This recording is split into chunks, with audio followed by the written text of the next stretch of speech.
தூய்மை பணியாளர்கள் விஷயத்துல அமைச்சர் சேகர் பாபு அது சம்பந்தமா எந்த கேள்வி கேட்டாலும் அவர் காதுல விழலான்னு சொல்லியும் பதில் சொல்றது வேஸ்ட்னு சொல்றாரு. அப்படின்னா குப்பை அழுறவங்கள குப்பையா கருதுறாரு. இது ஜாதி ஆதிக்க அணுகுமுறையை காட்டுது, அதிகார மமதியை காட்டுது.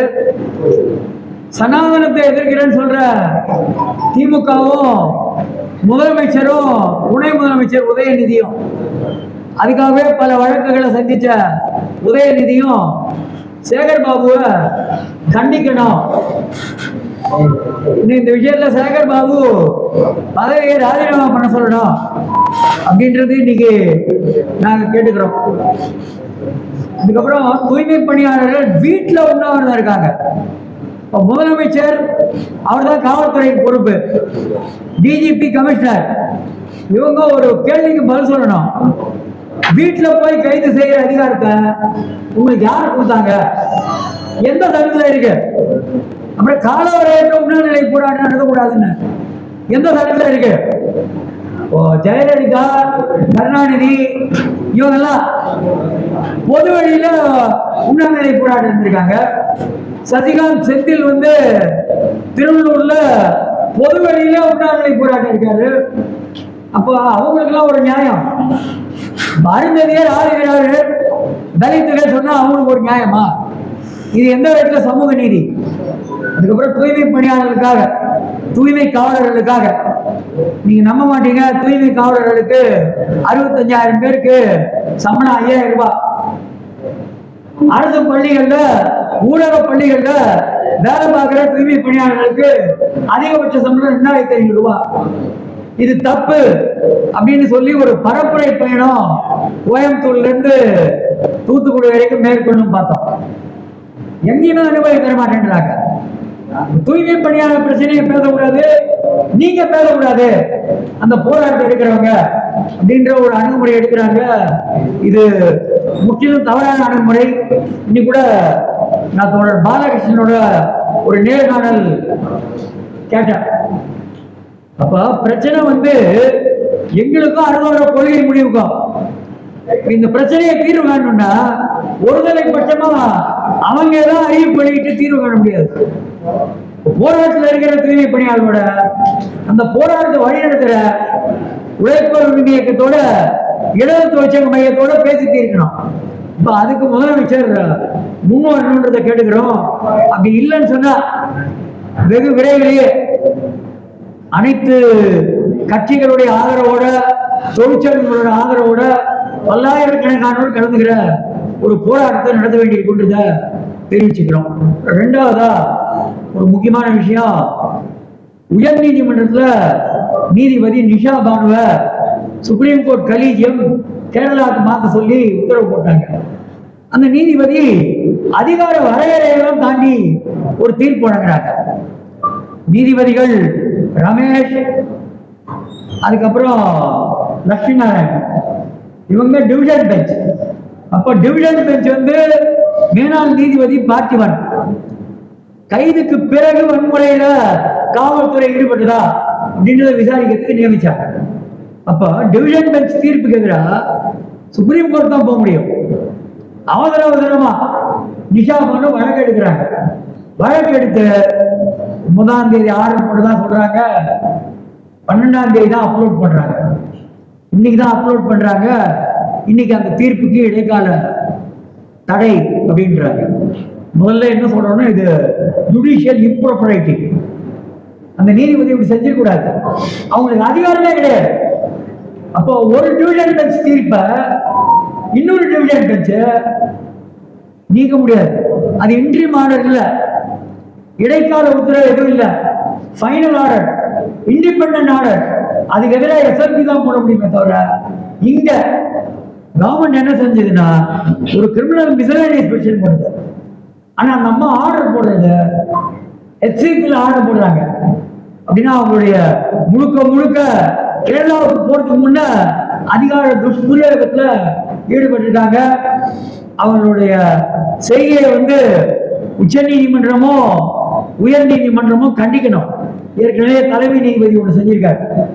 பெண் தொழிலாளர்கள் மேல மிகப்பெரிய வன்முறை ஏற்பட்டது, பாலியல் துன்புறுத்தல் இருந்ததுன்னு ஜோதி இன்னும் ஒரு 12 பேர் ஒரு வழக்கு போட்டாங்க.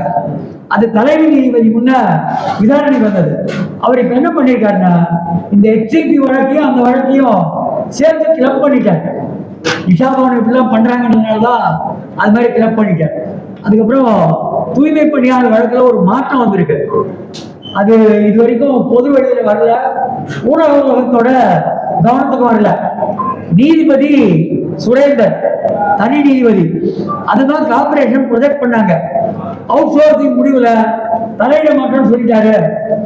அப்ப நீதிபதி சுரேந்தர் என்ன எழுதினார்னா, அவுட் சோர்சிங் விஷயத்துல தொழில் தீர்ப்பாயம் மேற்கொண்டு வழக்க நடத்த முடியாதுன்னார்.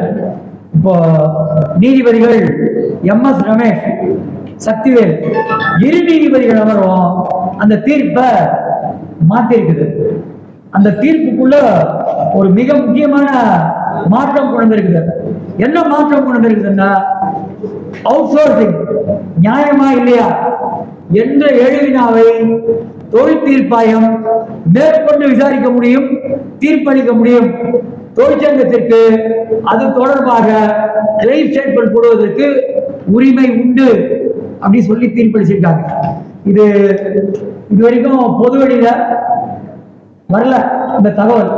குறிப்பா இன்னைக்கு இந்த ஊடகவியலாளர் சந்திப்புல இந்த தகவலையும் சொல்ல விரும்பினோம். நீங்க தமிழ்நாடு அரசுக்கு இறுதியாக எங்களோட வேண்டுகோள் என்னன்னா, நீங்க சனாதனத்தை எதிர்க்கிறேன்றீங்க, ஒன்றிய அரசினுடைய கொள்கைகள் தான் எதிர்க்கிறேன்றீங்க.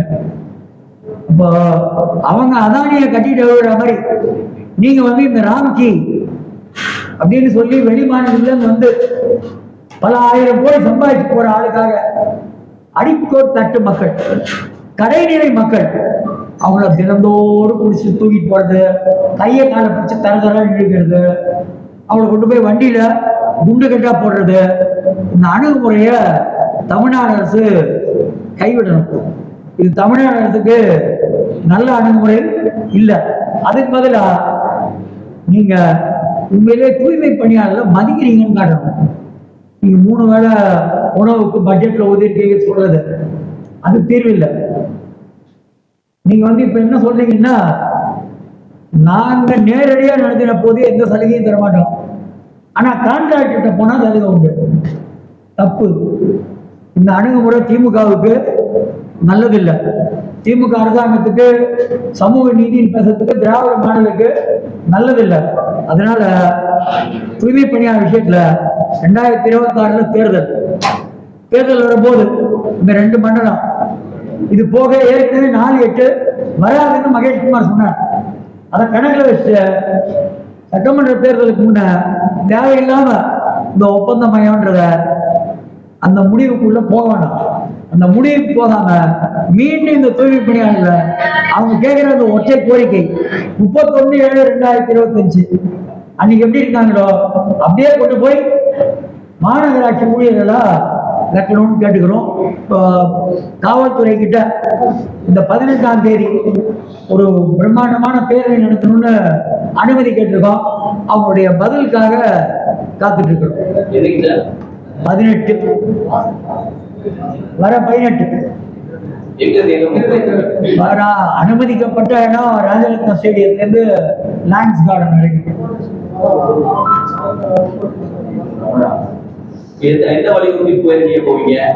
பேரணி போறதே ஒப்பந்த மையத்தை டிராப் பண்ணுங்க.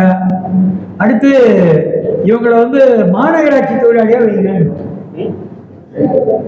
சார், இப்ப ஏற்கனவே நீங்க இந்த 13 நாள் கைதுக்கு அப்புறம் ஒரு கேஸ் வந்துச்சு. அந்த கேஸ்ல கூட தொழிலாளர்களுக்கு குறைந்தபட்ச ஓய்வூதிய நிர்ணய சட்டத்தின்படி ஊதியத்தை நிர்ணயம் பண்ணணும் அப்படின்னு சொல்லிட்டு ஒரு 954 rupees பிளஸ் அந்த அடிஷனல்லாம் சேர்த்து கொடுக்கணும் அப்படின்னு சொல்லி ஒரு ஆர்டர் போட்டாங்க. அந்த ஆர்டரை இதுவரை இம்ப்ளிமெண்ட் படுத்தலன்னு சொல்றாங்க. ஒரு நிலவரம் என்ன, ஏன் படுத்தா உங்களுக்கு நீங்க அடுத்த கட்ட நடவடிக்கையில இருந்து போவீங்களா? ரொம்ப முக்கியமான விஷயம் இது. ஊடக நண்பர்களுக்கு நன்றி. இந்த கேள்வி கேட்டுறீங்களா? மொத்த சென்னையில 200 வார்டு, 5-6 மண்டலம். இப்ப வழக்கு இருக்கிறதுனால என்ன பண்றாங்க விட்டுருவோம். ராம்கி உறுப்பினர் இவங்க மீதி எல்லா வார்டுலையும் இருக்காங்க. ராம்கி உர்பேசரும், நம்ம மேயர் பிரியாவும், மகேஷ்குமாரும், கமிஷனர் குமரவர்களும் ஒன்று செய்யட்டும். எல்லா இடங்களையும் என்ன சம்பளம் தராங்க? 5-6 மண்டலம் போக மீதி இடங்கள்ல ஒப்பந்த தொழிலாளிக்கு கோர்ட் சொன்ன சம்பளம் தராங்களா காட்டட்டும். அவங்க உண்மையிலேயே நாங்க கோர்ட் சொல்ற சம்பளம் தரணும்னா நீ 5-6 சொல்லாத, ஏமாத்தாத. 200 வார்டு, 200 வார்டுல பெரும்பாலான வார்டு ஒப்பந்தக்காரருக்கு தான் இருக்கு. சம்பளம் இல்லை கொடுத்து காட்டு. நீ ஊடகங்களை பகிர்ந்துக்கோ, எல்லா எலக்ட்ரானிக் ஊடகத்தில் பகிர்ந்துக்கோ, பிரிண்ட் ஊடகத்தில் பகிர்ந்துக்கோ, சோசியல் மீடியாவில் பகிர்ந்துக்கோ. என்ன கொடுக்குறாங்கன்னா அன்பேசர் என்ன கொடுக்குறாங்க, ராம்கி என்ன கொடுக்குறாங்க சொல்ல வேண்டியதானே. உனக்கு உண்மையிலேயே மடியில தனம் இல்லைன்னா வழியில பயம் இல்லாம இருக்கட்டும். வெளியே பகிரங்கமா பகிர்ந்துக்கோ, கோர்ட் சொன்ன சம்பளம் தரணும்னு இல்ல பொய் சொல்றாங்க.